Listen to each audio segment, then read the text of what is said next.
नमस्कार। Rising India में एक बार फिर आपका स्वागत है। बदलता हिंदुस्तान, नए जमाने का हिंदुस्तान, ताकत ऐसी कि दुनिया नतमस्तक होने के लिए मजबूर हो जाए। भारत में दुनिया का भरोसा बढ़ रहा है। दुनिया भारत की बढ़ती आर्थिक ताकत का लोहा मान रही है। दुनिया के तमाम अर्थशास्त्री और आर्थिक मामलों के जानकार भी इस बात को लेकर चर्चा करने लगे हैं कि भविष्य में भारत दुनिया की सबसे बड़ी अर्थव्यवस्था होगी। अभी जब इजरायल हमास को खत्म करने में जुटा है, दुनिया तीसरे विश्व युद्ध को लेकर आशंकित है। वैसे माहौल में चीन को झटका और भारत के बढ़ते आर्थिक ताकत का एहसास कराने वाली खबर आई है आईएमएफ से। आईएमएफ ने दुनिया के तमाम देशों के जीडीपी ग्रोथ के नए आंकड़े जारी कर दिए। इन आंकड़ों को देखने के बाद दुनिया कह रही है कि भारत दुनिया की अर्थव्यवस्था का नया सूरज है, और वहीं चीन एक ऐसा सितारा जिसकी चमक अब खत्म होने लगी है। आईएमएफ ने क्या आंकड़े जारी किए हैं और कैसे चीन का सूरज डूब रहा है, भारत कब तक जर्मनी और जापान को पछाड़कर दुनिया की तीसरी और फिर दूसरी बड़ी अर्थव्यवस्था बन सकता है, सब विस्तार से बताएंगे। लेकिन उससे पहले अगर अभी तक आपने हमारा चैनल राइजिंग इंडिया सब्सक्राइब नहीं किया है तो उभरते भारत की उत्साहजनक खबरों के लिए हमें जरूर सब्सक्राइब कर लें। वैसे तो भारत फिलहाल दुनिया की 5वीं सबसे बड़ी अर्थव्यवस्था है। भारत ने उपलब्धि यूनाइटेड किंगडम को पीछे छोड़ते हुए हासिल की थी।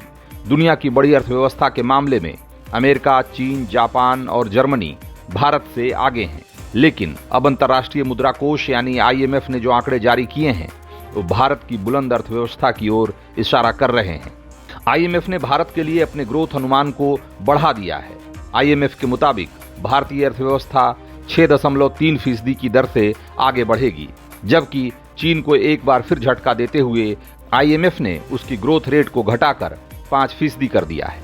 आईएमएफ ने चालू वित्त वर्ष के लिए भारत के ग्रोथ अनुमान में 0.2% की बढ़ोतरी करते हुए इसे 6.1 से बढ़ाकर 6.3 कर दिया है। दरअसल अप्रैल जून यानी पहली तिमाही में जबरदस्त खपत के बाद आईएमएफ ने अपने अनुमान को संशोधित किया है।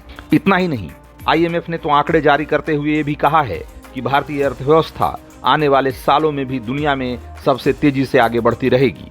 वहीं इसके ठीक उलट इन अनुमानों में चीन के और पिछड़ते रहने की आशंका जताई गई है। एक ओर जहां आईएमएफ ने भारतीय अर्थव्यवस्था पर भरोसा कायम रखा है, तो चीन को डूबता जहाज बता दिया है। चीन का ग्रोथ रेट आईएमएफ ने 0.2% घटाकर 5.2 से 5 कर दिया है।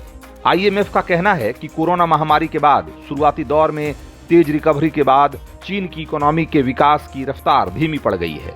चीन का प्रॉपर्टी मार्केट संकट के दौर से जूझ रहा है और लोग खर्च करने से बच रहे हैं। सिर्फ चीन ही नहीं, America, Germany, Britain, France, Italy, Spain, Canada समेत दुनिया के सभी देशों के ग्रोथ रेट का अनुमान भारत की तुलना में काफी कम है।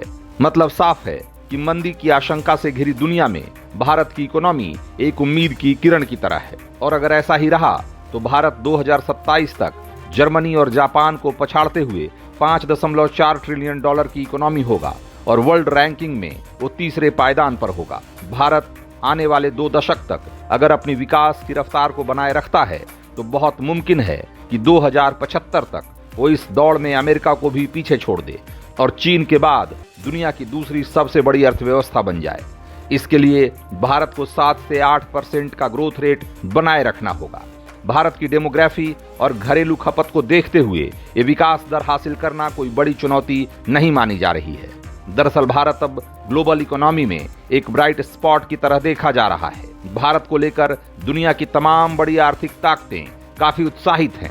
यही वजह है कि चाहे अमेरिका हो या फिर चीन, Japan, Germany, Britain, France, Italy, मिस्र, सऊदी अरब और संयुक्त अरब अमीरात, सारे देश भारत के साथ द्विपक्षीय व्यापार को बढ़ाने को लेकर काफी उत्सुक रहते हैं।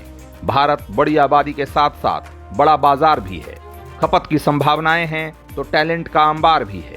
बस सही नीतियों के साथ आगे बढ़ते रहने की जरूरत है और वो दिन दूर नहीं जब भारत अर्थव्यवस्था के मामले में भी विश्व गुरु बन जाएगा। दोस्तों, अगर आपको ये रिपोर्ट पसंद आई हो तो इसे लाइक और शेयर करें और भारत और भारतवंशियों से जुड़ी रोचक खबरों के लिए देखते रहिए राइजिंग इंडिया रिपोर्ट।